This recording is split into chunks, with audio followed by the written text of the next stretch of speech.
और जो भी उनका नजराना होगा उन्हें ऑनलाइन भेज दीजिएगा।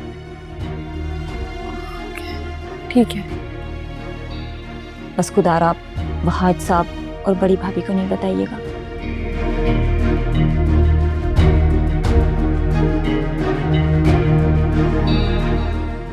वरना बरसों की इज्जत मेरी मिट्टी में रुल जाएगी। किसी को कुछ नहीं बताऊंगी, तुम बेफिक्र हो, मेरी बात करवाओ प्लीज। वरीशा बीबी, मैं अपना मोबाइल लेके आती हूँ, मैं आपकी उनसे बात करवाती हूँ। सुनो, थैंक यू मेरे बारे में इतना सोचने के लिए, थैंक यू। वरीशा बीबी, वहाज साहब और शिफा बीबी को तो मैंने हाथों में खिलाया है।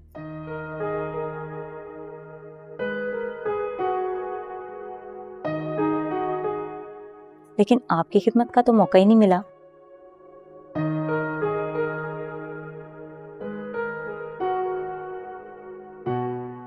बस ये समझें कि अगली पिछली सारी कसरें निकाल रही हूं। बस अल्लाह ताला आपको मुकम्मल सेहतयाबी दे और लंबी उम्र दे।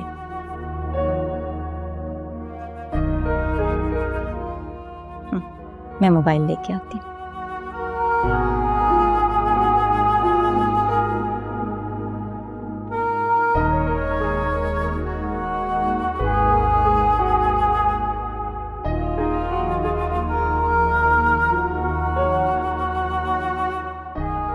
नहीं सुननी मुझे किसी की भी बात, जाओ यहाँ से। मुझे लगता है आपकी तबीयत ठीक नहीं, मैं पानी लेके आती हूँ। ओ हेलो, तुम हो कौन? 2 टके की नौकरानी है, मुझे ये बताएगी कि मेरी तबीयत ठीक नहीं, मैं पागल हूँ कोई? हाँ, दिमाग खराब है मेरा। क्या हो गया तुम्हें? किस तरीके से बात कर रही हो तुम इनसे? हमारे घर में आज तक किसी ने इनसे इस अंदाज में बात नहीं की है और ना ही किसी ने इनको नौकरानी समझा है। समझी तुम? शर्म, मेरे मामला से तुम दूर रहा करो, समझे? मेरे मामले में मत बोला करो, जाओ यहाँ से प्लीज, जाओ। शायद प्लीज चाहिए, मैं हैंडल कर लेता हूँ।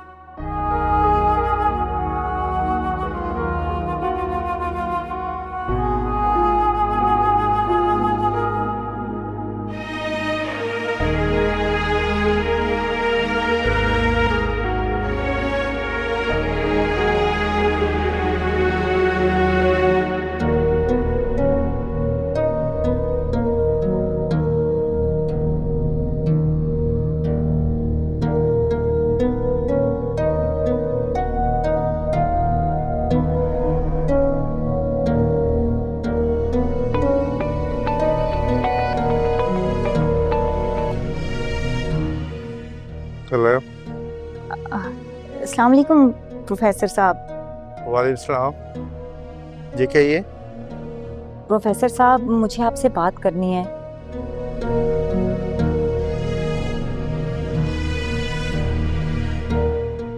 वो मेरे मालकों की बच्ची है।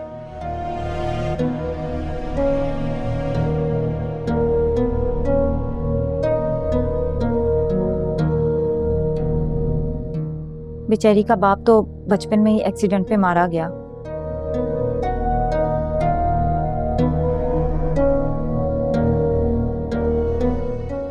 और माँ हाल ही में एक हादसाती मौत का शिकार हो गई।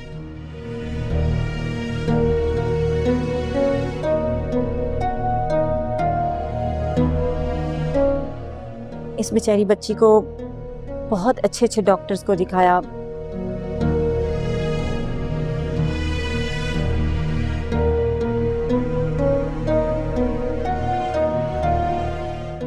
लेकिन इसकी तबीयत के संभलने में नहीं आ रही।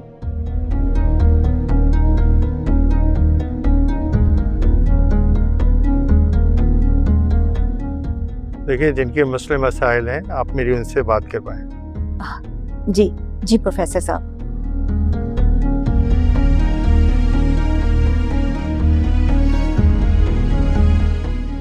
हेलो, अस्सलाम वालेकुम। देखिए बीबी, आप खुलकर अपना मसला बताएं।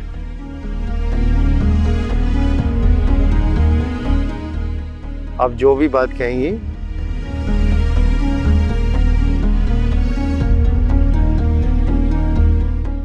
वो आपकी बातें मेरे पास जमानत के तौर पर होंगी।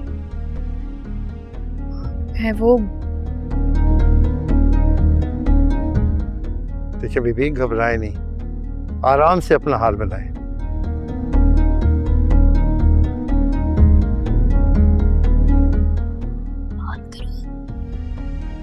मेरी मामा की डेथ हो चुकी है, मगर फिर भी वो मुझे नजर आती है, मेरे ख्वाबों में आती है और पता नहीं कुछ ना कुछ कह रही होती है। मुझे बस अपने माजी से पीछा छुड़ाना है। मुझे सुकून नहीं मिल रहा, समझ में नहीं आ रहा ये क्या हो रहा है। मामा का बार बार आना, मुझसे बातें करना।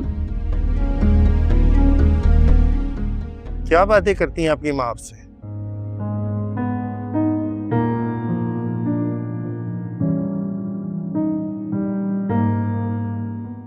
देखिए, अगर आप खुल के नहीं बताएंगी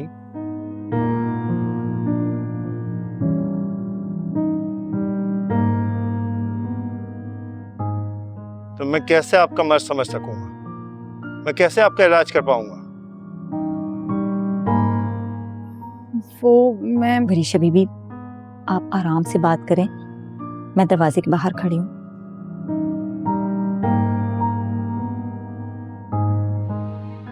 जब बात कर लें तो मुझे आवाज दे दीजिएगा।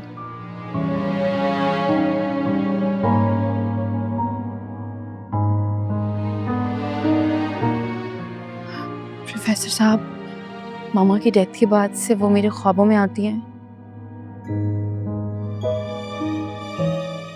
अक्सर तो मुझे नज़र भी आती हैं और कहती हैं कि मैं एक्चुअली अपने पापा के घर में रहती हूँ। मेरे जो सगे फादर थे उनके घर में, अपनी दादो, अपने बड़े बाबा के साथ। मामा बस एक ही बात करती रहती हैं कि ये सब मुझे नुकसान पहुंचाना चाहते हैं, मुझे मेरे साथ बुरा करेंगे अब। और ऐसा नहीं है, ये सब मुझसे बहुत प्यार करते हैं, मेरे सगे हैं। ऐसा कुछ भी नहीं है जैसा मामा कहती हैं, मगर फिर भी वो बार बार आके मुझे ये सब बोलती है। मैं समझ नहीं पा रही इसका मकसद क्या है।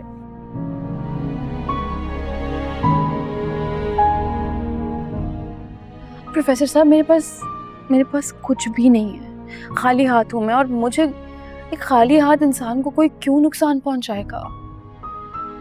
ऐसा क्यों सोचती हैं आप?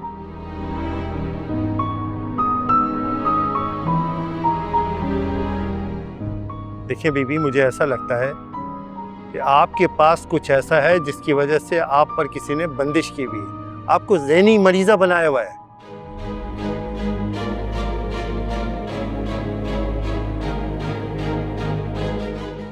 ताकि तुम हर गुजरते दिन के साथ ज़हनी मरीज़ा बनती जाओ।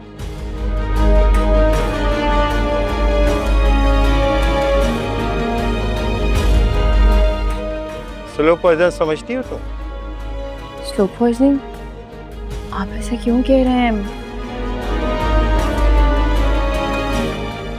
कुछ भी नहीं है ऐसा प्रोफेसर साहब। ये लोग बड़े अच्छे हैं, बहुत प्यार करते हैं मुझसे। ऐसा क्यों करेंगे ये लोग? क्यों करेगा? नहीं सोचो। क्यों नहीं करेगा ये सोचो। तुम खूबसूरत हो।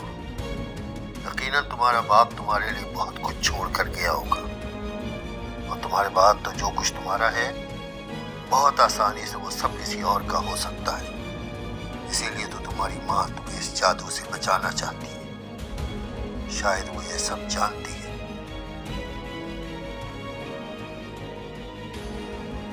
मगर मामा मर चुकी हैं।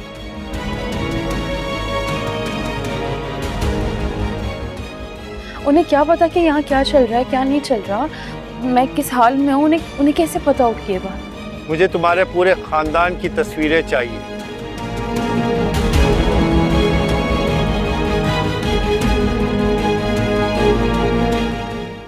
जिसमें तुम्हारे माँ बाप, भाई बहन, बच्चे, जितने लोग शामिल हैं, सबकी तस्वीर चाहिए मुझे।